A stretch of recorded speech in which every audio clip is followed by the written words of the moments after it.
Good morning students. आज संस्कृत में पढ़ेंगे एकोनविंशः पाठः सुक्तयः। एकोनविंशः पाठः और क्या है चैप्टर का नेम? सुक्तयः मीन्स सुक्तियाँ। एकोनविंशः पाठः पाठ 19 और पाठ का नेम है सुक्तियाँ। तो सुक्ति यहाँ पर दिया हुआ है, ये भी बहुत ही इम्पोर्टेंट है। सुक्तियाँ आप लोगों का याद होना चाहिए, जो महापुरुषों का वचन है, उक्ति है। सुक्ति मीन्स अच्छी उक्ति, लोगों के द्वारा कही गई अच्छी अच्छी बातें, ये सब एक सुक्ति के माध्यम से जो है रखे गए हैं, जो गागर में सागर के समान होते हैं। ये जो है किसके समान होते हैं? गागर में सागर के समान, अर्थात कुछ एक लाइन का जो सेंटेंस है, वाक्य है, वो बहुत ही महत्वपूर्ण, उसमें आप एक निबंध भी लिख सकते हैं। ऐसे जो है ज्ञान की एक लाइन होती है, ज्ञान की बातें। तो चलिए पढ़ते हैं। श्रद्धावान लभते ज्ञानम, ये पहला सूक्ति क्या दिया हुआ है? श्रद्धावान लभते ज्ञानम। इसका अर्थ क्या हुआ? श्रद्धावान व्यक्ति ज्ञान प्राप्त करता है। श्रद्धावान व्यक्ति ज्ञान प्राप्त करता है, तो ज्ञान प्राप्ति करने का जो योग्यता क्या हो गया बच्चों? श्रद्धावान व्यक्ति, यदि वही व्यक्ति ज्ञान प्राप्त कर सकता है जो व्यक्ति श्रद्धालु हो, जिसमें श्रद्धा हो, विश्वास हो। और जिसमें श्रद्धा नहीं हो, उस व्यक्ति को आप कितना भी ज्ञान प्राप्ति कराओ, वह व्यक्ति वैसे व्यक्ति के लिए कहा जाता है कि यदि साक्षात ब्रह्मा भी आ जाए तो उसे कोई नहीं सिखा सकता। क्यों? क्योंकि वो स्वयं में सीखना नहीं चाह रहा हो। तो स्वयं में श्रद्धा और विश्वास का होना बहुत ही जरूरी है, किसके लिए? ज्ञान प्राप्त करने के लिए। नेक्स्ट है योगः कर्मसु कौशलम। योगः कर्मसु कौशलम मीन्स कर्मों में कुशलता ही योग है। क्या है योग? तो बोले योग जीवन में क्या है? कर्मों में कुशलता। कार्य में यदि आप कुशल हो, प्रसन्नता है आपके अंदर, जिस कार्य में, जिस कार्य को आप लगन से करते हो, लग्न, योग, ये सब क्या है? यही तो योग है। मीन्स जिसमें आपका मन अटैच हो और इधर उधर ना जाए, भटके मन, जिसमें आप बहुत उत्साह से, इंटरेस्ट से जिस वर्क को करते हो, वही कर्म में कुशलता ही योग है। और जिस कार्य में आप कुशलता हो, दक्ष हासिल किए हो, उस काम को आप बहुत अच्छे से निर्वहन करते हैं, तो इसी का नाम क्या बताया गया है? योग है। इसी को योग कहते हैं। वीरभोग्या वसुंधरा। वीरभोग्या वसुंधरा का अर्थ क्या होता है? पृथ्वी वीरों के द्वारा भोगी जाती है। किसके द्वारा भोगी जाती है? वीरों के द्वारा। वीरभोग्या वसुंधरा, पृथ्वी वीरों के द्वारा भोगी जाती है। तात्पर्य यह है, यह जो पृथ्वी माता है, धरती माँ है, यह वीरों के द्वारा ही रक्षित किए जाते हैं, और वीरों के द्वारा ही वीर व्यक्ति ही इस पृथ्वी पर नाना प्रकार से जो है अन्न से लेकर के कुछ संभव है। इस पृथ्वी पर क्या नहीं है? नवरत्न, अनेक प्रकार के रत्न, अनेक प्रकार की जो धातुएं हैं, सभी इस पृथ्वी के द्वारा ही तो सुलभ है। तो ये कैसे संभव है? वीर जो पुरुष होते हैं, अपनी मेहनत से यहाँ पर एक मेहनत करके, और मेहनत करके वो व्यक्ति भोग्य के लिए नाना प्रकार से जो फल, अन्न इत्यादि और इस सब का उत्पादन करते हैं, और उसके द्वारा जो है वह व्यक्ति भोग को प्राप्त करते हैं। तो इस प्रकार पृथ्वी में पृथ्वी वीरों के द्वारा ही भोगी जाती है। नेक्स्ट है महाजनो येन गतः स पंथाः। महाजनो येन गतः स पंथाः, कहने का अर्थ क्या है? महाजन इस महान लोग, श्रेष्ठ लोग, येन गतः जिधर से जाए, स पंथाः वही मार्ग हैं। कहने का अर्थ ये है कि व्यक्ति, महान जो लोग होते हैं, महान लोग होते हैं, वे जिस रास्ते पर जाए, जिधर जाए, वही मार्ग है। कहने का अर्थ ये है कि वो व्यक्ति क्या करता है, क्या कर्म करता है, कैसा विचार करता है, वो व्यक्ति किसी को तकलीफ नहीं देता, ये उसका मार्ग है।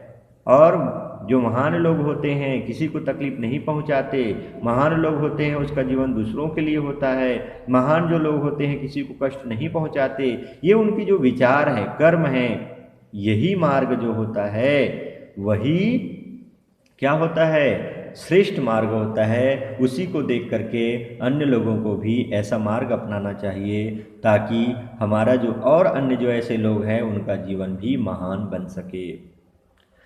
क्या दिया गया नेक्स्ट में, यत्र नार्यस्तु पूज्यन्ते रमन्ते तत्र देवताः। यत्र नार्यस्तु, यत्र मीन जहाँ, नार्यस्तु नारी की, पूज्यन्ते पूजा होती, रमन्ते तत्र देवताः, तत्र मीन्स वहाँ देवता निवास करते हैं। जहाँ नारियों की पूजा होती है वहाँ देवता निवास करते हैं। इसलिए नारी को देवी का रूप बताया गया है।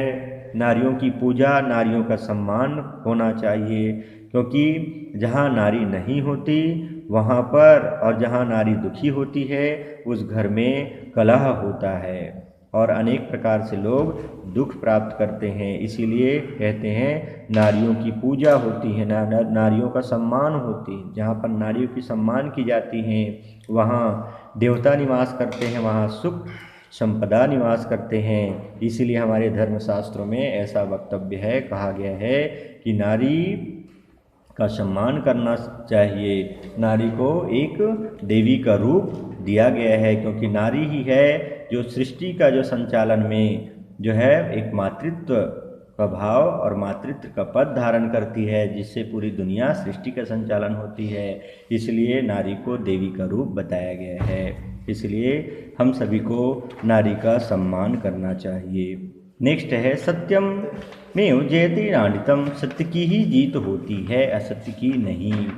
सत्य की जीत होती है। आप लोगों ने तथाकथित बहुत बार ऐसे टीवी सीरियल में और अनेक कार्यक्रम देखे हैं, जिनके माध्यम से पता चलता है कि जो दुष्ट प्रवृत्ति के लोग होते हैं, जैसे राक्षस लोग भी होते हैं, रावण की, हालांकि वो क्या है, असत्य के मार्ग पर थे, बहुत बाहुबली थे वो, है ना, बहुत शक्तिशाली थे, लेकिन अंततोगत्वा उनकी पराजय हुई। और लास्ट में रामचंद्र जी, है ना, श्री रामचंद्र जी जो एक ईश्वर का अवतार थे, उन्होंने वो सत्य के रास्ते पर चल रहे थे, तो लास्ट में क्या हुई, अंतिम में उनका विजय हुआ। तो इस प्रकार से कहते हैं कि सत्य की जीत होती है, असत्य के नहीं, है ना। असत्य की कुछ समय के लिए हो सकता है, लेकिन लास्ट अंततोगत जो परिणाम होता है वो सत्य की ही जीत होती है उसमें। परोपकाराय सताम विभूतियः। सज्जनों की संपत्ति भलाई के लिए होती है। परोपकाराय सताम विभूतियः, सज्जनों की जो संपत्ति होती है भलाई के लिए होती है। इसलिए सज्जनों के पास जो संपत्ति होती है, यदि कोई व्यक्ति तकलीफ में है और कुछ उनका जो काम दूसरों की भलाई के लिए यदि हो, तो वे अपनी संपत्ति जो है दान कर देते हैं। दूरतः पर्वताः रम्याः। दूर के ढोल सुहावने होते हैं।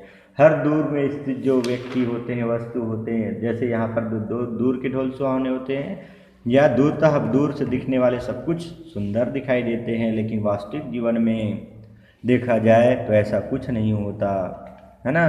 तो इसलिए दूर से नहीं, बल्कि व्यक्ति को परखना हो तो उनके साथ रहने से, आचार विचार प्रदान करने से, आचार आचरण व्यवहार से ही हम उनके स्वभाव के बारे में समझ सकते हैं। बाकी दूर से तो सब अच्छा ही अच्छा दिखाई देते हैं, ये कहने का है ना। इसलिए किसी को परखना हो तो दूर से नहीं, बल्कि उनके तथाकथित हमें आचरण व्यवहार के बारे में स्वयं उनसे बातचीत करने से ही उनके बारे में पता चलता है।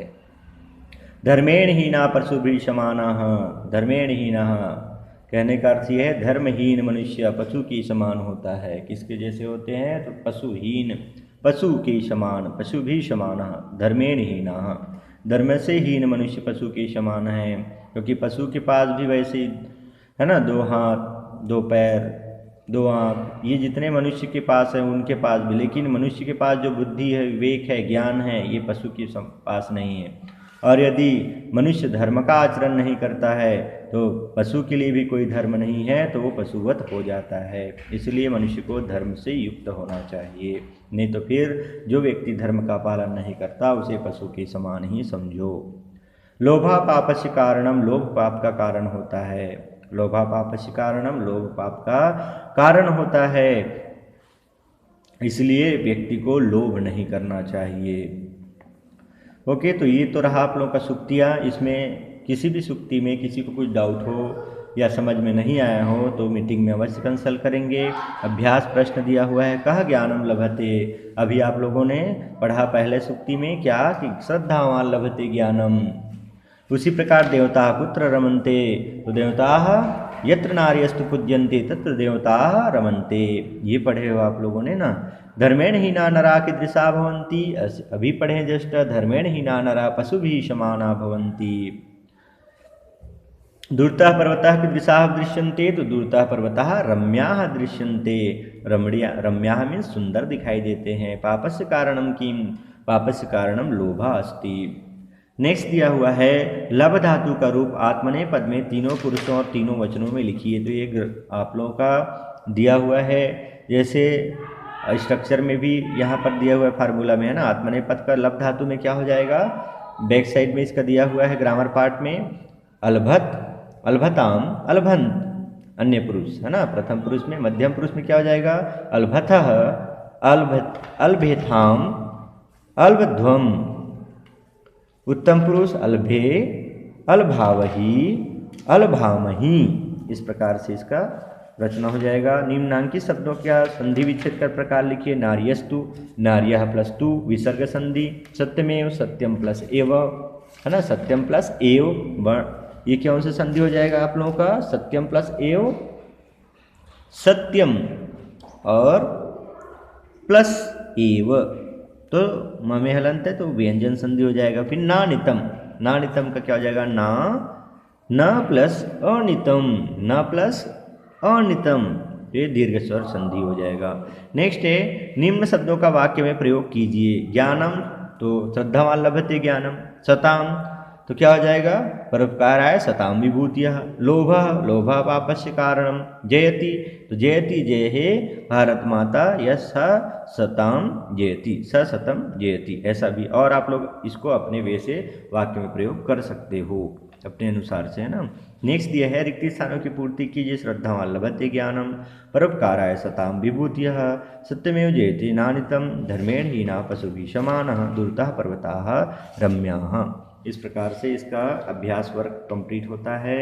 और ये चैप्टर, इसमें किसी भी प्रकार से कुछ भी डाउट हो तो आप लोग मीटिंग में कंसल्ट करिएगा। और इसमें से सूक्तियाँ भी आप लोग को याद होना चाहिए, मैं मीटिंग में पूछूंगा। कम से कम 5 सूक्तियाँ तो याद होनी ही चाहिए।